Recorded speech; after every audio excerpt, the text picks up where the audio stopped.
Ngayon mga paps, sasagot tayo ng mga tanong na related sa pagdadrive ng automatic na kotse. Hello mga paps, I'm Kuya Shane at kung hindi ka pa subscriber ng aking YouTube channel, press the subscribe button.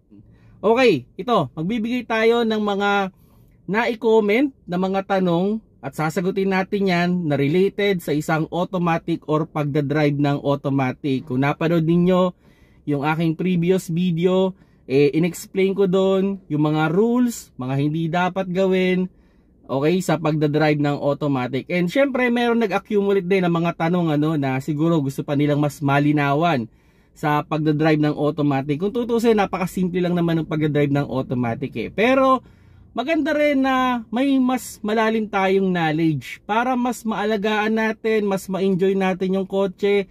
Hindi tayo mag-aalala na baka masira natin.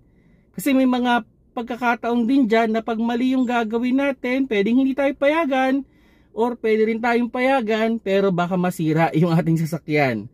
Okay? So kumbaga, sabihin na natin may safety features sa mga automatic pero wag na nating i-maximize.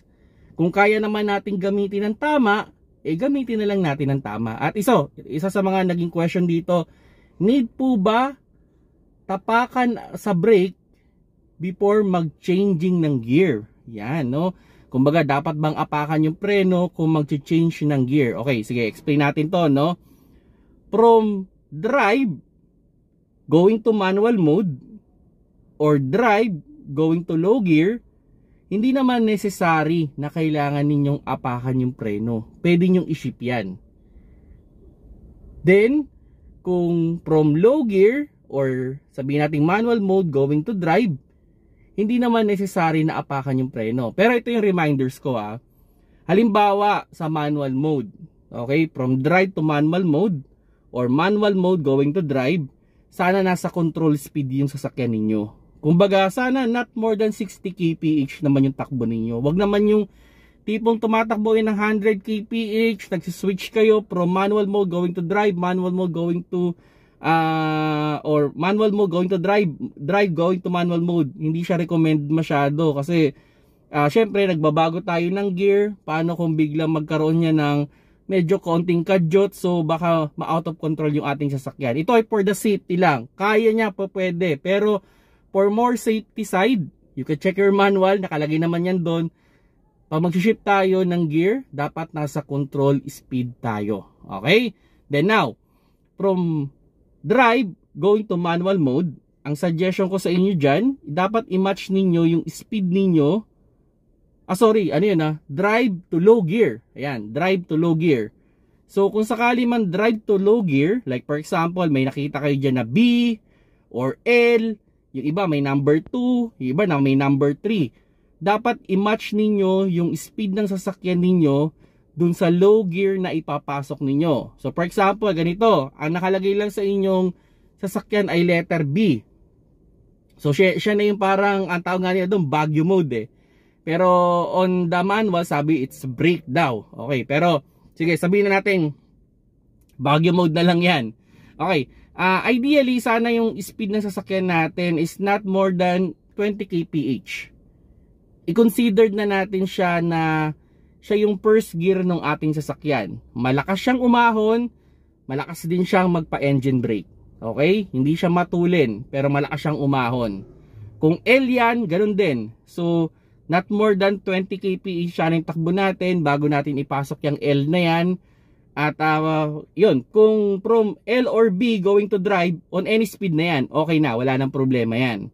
Kasi low gear kumbaga first gear ka, mag-ahay ka ng gear, okay lang na itaas mo. Okay, pero yun, halimbawa naman, nakikita nyo dyan yung may mga 3, meron mga 2. Okay, so yung sabihin natin yung 3, consider na natin yun as third gear.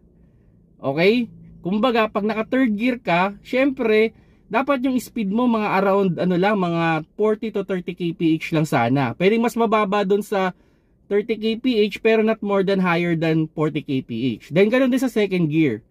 Okay, kumbaga nasa 30 to 20 kph lang sana yung takbo natin. Pwedeng nakahinto, pwede rin nasa 30 to 40 kph lang sana. Okay, kumbaga wag masyadong mabilis kasi pwede tayong maka-experience diyan nung sudden engine brake nga. Okay?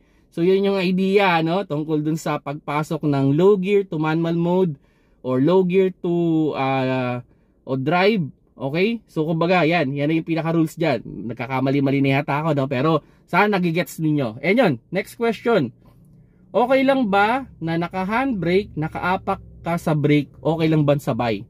Yan, kung okay lang daw ba na nakaapak sa preno habang naka-handbrake, technically wala namang problema yan. Kasi magkaiba rin naman sila ng mechanism normally, no, sa mga, lalo na sa mga di-handbrake.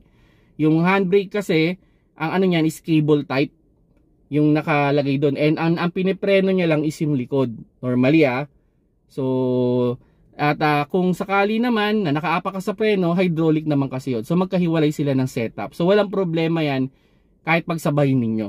Okay, then yun, pag naka-drive, lulusong, pwede bang ipasok sa neutral? Okay, para makatipid sa gas. Well, technically, hindi kayo makakatipid sa gas kung sakaling mag-neutral kayo sa pababang kalsada. Else baka i-aksidente nyo lang yung sasakyan ninyo o kayo. Kasi, on reality, pag kayo ay bumaba, nasa palusong kayong kalsada, nag-neutral kayo, ang bilis ng bulusok ng sasakyan ninyo. Okay? So, baka hindi mo siya makontrol. Pepreno ka ng pepreno. Baka lusutan ka ng preno, iinit yung preno mo. Ang pinaka-recommended, pag nasa pababang kalsada ka, nasa drive ka lang dapat. Okay? Kasi, pag pumipreno ka, yung makina natin, siya rin yung pumipigil ng takbo para hindi kayo masyadong bumilis. Okay? So, hindi siya recommended na nag-neutral tayo. Tapos, hindi rin recommended na habang tumatakbo tayo, is ipapasok din natin yung drive. Much better sana, no? Kumbaga, pag lumulusong tayo, stay lang tayo sa drive para hindi rin mabilis yung pagbulusok ng sasakyan natin. Kasi yung engine natin, siya yung pipigil din sa pagtakbo o pagbilis ng sasakyan natin. Kasi namimrail din naman tayo. Okay? So, sana nakakuha kayo ng konting idea doon, Then, yun. Saan po ginagamit yung +1 o plus o negative M o plus M? Okay. Ito na yung tinatawag na manual mode. So kung gusto nyong kontrolin yung cambio ng inyong sasakyan, like for example, gusto ninyo naka first gear lang kayo, pwede. So ang takbo nyo lang dyan, kahit anong apak nyo sa gas, siguro pinakamabilis na dyan, mga 30 kph. At yung makina ninyo, rinig na yun, umaangal na yun, humihingi na yun ng cambio. Okay, pero ang maganda naman, ito suggestion ko sa inyo, kung merong manual mode, yung may plus minus yung inyong sasakyan, ang suggestion ko sa inyo is try nyo siyang gamitin, try nyo siyang aralin para at least naman alam nyo rin kung paano yung function niya. Kasi isa sa maganda dyan, like for example, aahon kayo, gusto nyo control yung speed ng ahon ninyo, pwede nyo gamitin yan. Or halimbawa, nasa pababang kalsada kayo, gusto nyo control yung yung speed ng pagbulusok ng inyong sasakyan, pwede nyo gamitin yan. So maraming purpose yan, at kung sakali man na actually sa mga medyo malalaki ang makina, hindi masyado yung ginagamit kasi hindi naman halos kailangan kasi kayang-kaya ng drive. Pero kung medyo maliit yung makina ninyo, lalo kung di gasolina yan, well, I suggest aralin din ninyo. Okay? So yun yung mga tanong na nakuha natin, from our viewers dun sa mga ginawa nating tutorial regarding automatic transmission. Kung may mga tanong kayo, just comment down below. Again, kung hindi ka pa subscriber ng aking YouTube channel, press the subscribe button para naman dumami yung subscriber ko. Salamat sa panonood. Keep safe mga paps.